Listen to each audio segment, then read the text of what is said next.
Target locked. आतंक का गुनाह वो कभी नहीं भूलते। घर में घुसकर मारते हैं 50-50 साल बाद भी। आकाश से पाताल तक उनसे छिपना है नामुमकिन।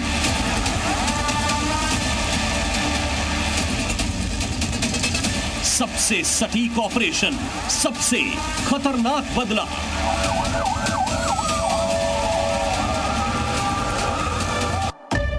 खून का बदला, द डेडलीस्ट रिवेंज। नमस्कार, आपके साथ में हूं राम मोहन शर्मा और आज कहानी एक ऐसे बदले की जो हर तरह से हैरत अंगेज है। इस कहानी का हीरो है दुनिया का एक ऐसा खुफिया संगठन जिसके कारनामे एक से बढ़कर एक हैं। उसके सीक्रेट मिशंस पर एक नहीं कई बड़ी बड़ी फिल्में बन चुकी हैं। उसके एजेंट्स के कारनामे ऐसे हैं कि जिन्हें सुनकर बड़े से बड़े, खतरनाक से खतरनाक आतंकी में दहशत पैदा हो जाए।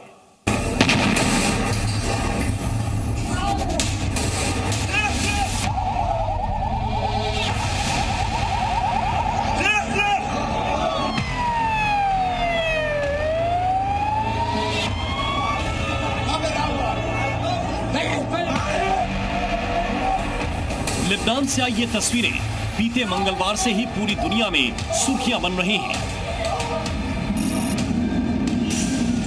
5G, सैटेलाइट और AI के जमाने में जिस पेजर को लोग भूल चुके थे, उससे इतना बड़ा अटैक।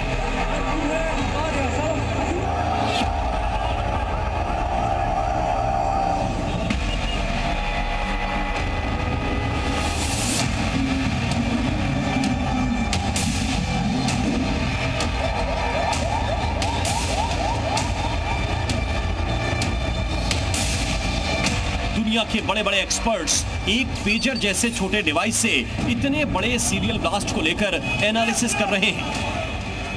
ये समझने की कोशिश कर रहे हैं कि ऐसा सीरियल ब्लास्ट आखिर मुमकिन कैसे हुआ। अगर ये बैटरी यहाँ पे, ये बैटरी है जिसको आपने बड़ी बैटरी थोड़ी बार दिखाई है, हाँ। तो ये बैटरी को अगर छोटा सा भी एक्सप्लोसिव हो, वो एक्सप्लोड होता है तो साथ साथ बैटरी भी एक्सप्लोड हो जाती है। और इसके पहले इन्होंने 1973 में भी जो म्यूनिक के बाद जो लीडर था उस समय तो लैंडलाइन होता था, तब उसके फोन में लगाया कि जैसे उसको रिंग आया वो उड़ा और मर गया वो।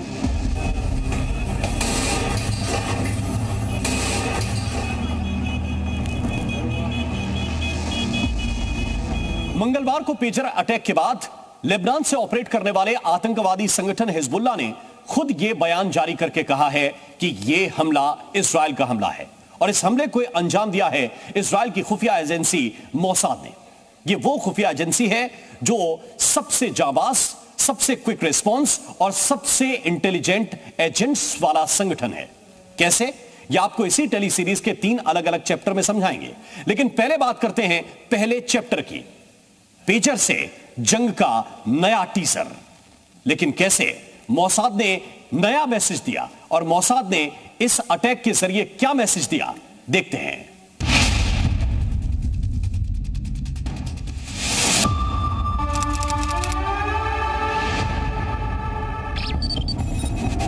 जिस पेजर को अनट्रेसेबल और अनट्रैकेबल मानकर हिजबुल्लाह के आका अपने आतंकियों से पूरा ऑपरेशन कोऑर्डिनेट कर रहे थे, उसे मोसाद ने बम बना दिया। पेजर को एक ऐसे हथियार में तब्दील कर दिया जिसने भले ही किसी ड्रोन, मिसाइल या किसी एयर स्ट्राइक जितना घातक नहीं, लेकिन मोसाद ने मैसेज इतना खतरनाक दिया कि आतंकी संगठनों में हड़कंप मच चुका है।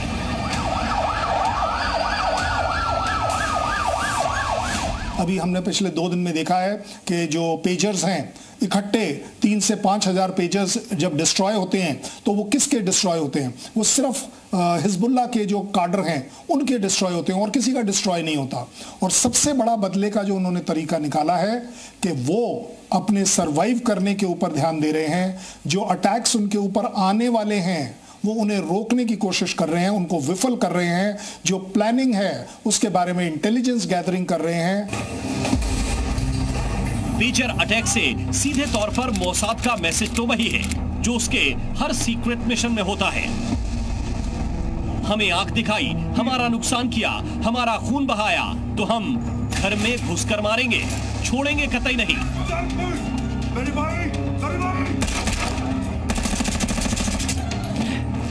लेकिन दुनिया भर के जानकार कह रहे हैं कि पेजर अटैक के साथ इजराइल ने एक नए वॉरफेयर यानी नई किस्म की जंग का मोर्चा खोल दिया है। हिजबुल्लाह पर पेजर अटैक के मायने, इसका मकसद और इसके मैसेज के बारे में एक्सपर्ट्स जो बातें कह रहे हैं उसमें एक बड़ी बात है इलेक्ट्रॉनिक वॉरफेयर। और इस तकनीक का इस्तेमाल तो दूसरे विश्व युद्ध के समय से हो रहा है। अभी रूस और यूक्रेन के बीच भी इलेक्ट्रॉनिक वॉरफेयर का इस्तेमाल हुआ। इसमें होता क्या है? इसमें होता यह है कि इलेक्ट्रोमैग्नेटिक वेव पर आधारित जो भी डिवाइसेस हैं उनको कंट्रोल किया जाता है और फिर एक खास कोडेड मैसेज के जरिए उन पे ब्लास्ट कर दिया जाता है। यूक्रेन ने भी दावा किया था कि उसने इसी तकनीक के जरिए 400 रूसी सैनिकों को मार गिराया। लेकिन मोसाद इससे कई कदम आगे बढ़ चुका है।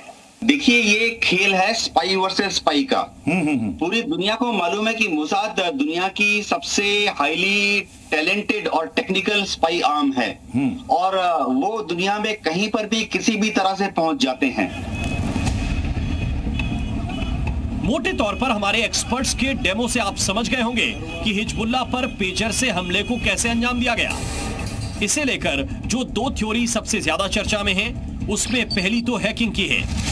इस थ्योरी के तहत माना जा रहा है कि पेजर्स को हैक कर इनमें लगी बैटरीज को ओवरहीट कर ब्लास्ट कर दिया गया। लेकिन दूसरी थ्योरी है पेजर्स के हिजबुल्लाह तक पहुंचने से पहले ही उनमें विस्फोटकों की प्लांटिंग। ये तभी हो सकता है जब हिजबुल्लाह के पेजर ऑर्डर के बारे में मोसाद को पता हो। मोसाद के बारे में यही बात सबसे मशहूर है कि उसे सब पता चल जाता है। कुछ रिकॉर्ड्स के मुताबिक मोसाद में केवल 7,000 लोग काम करते हैं, लेकिन ये अपने हर दुश्मन पर नजर रखते हैं, वो चाहे दुनिया के किसी भी कोने में क्यों ना छिपा हो। और इसीलिए मोसाद का दूसरा नाम है दुश्मन की मौत। अपने इस मिशन के लिए मोसाद ने पूरा का पूरा मिशन एआई तकनीक से लैस कर दिया है। और अब मोसाद किस तरह से ऑपरेट कर रहा है, इसको समझने के लिए देखिए हमारी टेली सीरीज का chapter 2, hack, trap and attack.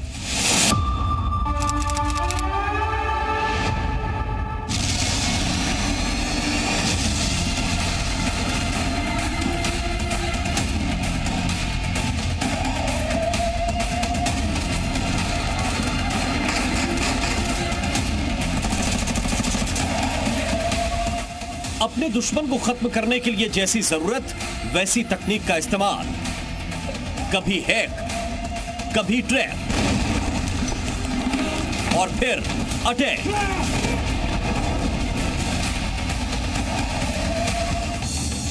Mossad के ऐसे सैकड़ों कामयाब सीक्रेट ऑपरेशन हैं जो दुनिया भर की खुफिया एजेंसियों में मिसाल की तरह देखे जाते हैं। जैसे तेहरान में हमास चीफ इस्माइल हानिया पर अटैक,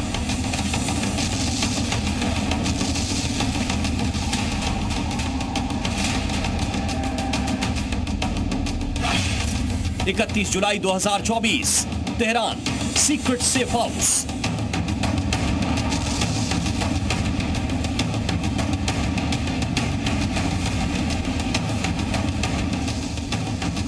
जिस हमास को इजराइल अपना सबसे बड़ा दुश्मन मानता है, उसका चीफ इस्माइल हानिया ईरान की राजधानी में खास मेहमान था।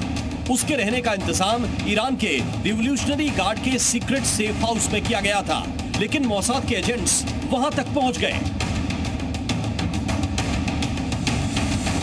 हमास के चीफ को मारना, जो कि 100 मीटर दूर उस ईरान के राजा के महल से रह रहा था, और उसको मार पाना अपने आप में एक स्पेसिफिक पिन पॉइंट इंटेलिजेंस वाली बात है। सो मुझे लगता है कि हमास 2-3 तरीके अपना रहा है। पहला, ग्राउंड इंटेलिजेंस, इन्फिल्ट्रेशन करके। दूसरा, उस इन्फिल्ट्रेशन को वो डेवलप करता है। तीसरा है इलेक्ट्रॉनिक इंटेलिजेंस, जिसको वो कंटिन्यूअसली मॉनिटर करता है 24 hours 365 days. Ismail chief Haniyeh पर अटैक को पिछले कई सालों में मोसाद का सबसे हाईटेक अटैक माना जाता है। ये इस्माइल चीफ हानिया इजराइल पर हमले का प्लान बहुत पहले से बुन रहा था और कतर में अपनी सीक्रेट लोकेशन से यह प्लानिंग कर रहा था। 2022 अक्टूबर में इजराइल के ऊपर जो हमला हुआ, उसको भी इस्माइल हानिया ने अपनी इसी सीक्रेट लोकेशन से तैयार किया था। इस हमले में इजराइल के सैकड़ों लोग मारे गए थे और हजारों लोग बंधक बना लिए गए थे। बस तभी से मोसाद इस्माइल हानिये के खून का प्यासा था। पिछले साल अक्टूबर में हमले के बाद मोसाद ने पहले इस्माइल हानिये के तीनों बेटों को खत्म किया।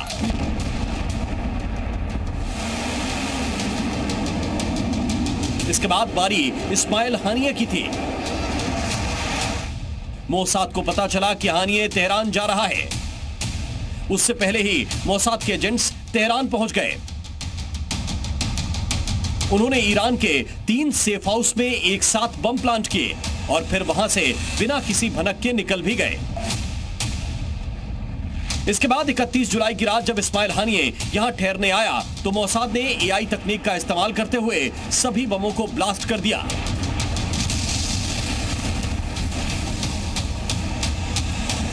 मोसाद का यह ऐसा सटीक हमला था जिसमें कोई भी सबूत उसके खिलाफ नहीं था, बल्कि पहला शक तो ईरान के ऊपर ही गया। ऐसा लगा और ऐसी कई रिपोर्ट्स भी आई कि कहीं ईरान में मौजूद हानिये के दुश्मनों ने यह हमला तो नहीं कर दिया या ईरान के ही किसी शख्स ने तो यह हमला नहीं करवाया। वैसे आपको यहां यह जरूर बता दें कि अपने समय से आगे की तकनीक का इस्तेमाल मोसाद ने पहली बार नहीं किया है, बल्कि एक बदला तो ऐसा है जब मोबाइल युग की शुरुआत में ही दुनिया ने मोसाद का यह करिश्मा देखकर दांतों तले उंगली दबा ली थी। आज के 5G युग में आपने कई खबरें मोबाइल में ब्लास्ट की सुनी होंगी। इसमें जख्मी होने से लेकर जान जाने तक की घटनाएं हुई हैं। लेकिन आप ये जानकर हैरान हो जाएंगे कि मोसाद ने ऐसे ब्लास्ट 30 साल पहले प्लानिंग के साथ कर डाले थे। साल 1996 और 2000 मोबाइल में ब्लास्ट, दुश्मन खत्म। जैसे अभी लेबनान में पेजर ब्लास्ट हुआ, वैसे ही 1996 में मोसाद ने हमास के 2 बड़े आतंकियों का खात्मा मोबाइल ब्लास्ट से कराया था। इन दोनों ही आतंकियों के पास मोसाद के एजेंट्स ने अपना मोबाइल पहुंचाया। इस मोबाइल में 50 ग्राम विस्फोटक छिपाकर रखा गया था। मोसाद की प्लानिंग के मुताबिक मोबाइल पर कॉल जाते ही ब्लास्ट हुआ और दोनों ही आतंकी खत्म। मोसाद की मिसाल कई मामलों में दी जाती है, जैसे 1972 के म्यूनिख ओलंपिक में मारे गए 11 इजरायली खिलाड़ियों की हत्या का बदला।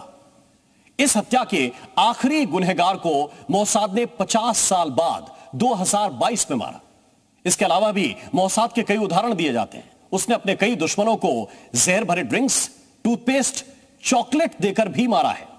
इसके अलावा मोसाद ने एक ऐसा कंप्यूटर बग तैयार किया जिसने पूरे ईरान के परमाणु कार्यक्रम को ही ठप कर दिया, पूरे परमाणु कार्यक्रम को डीरेल कर दिया। और इसीलिए मोसाद को कहा जाता है सबसे खतरनाक खुफिया एजेंसी।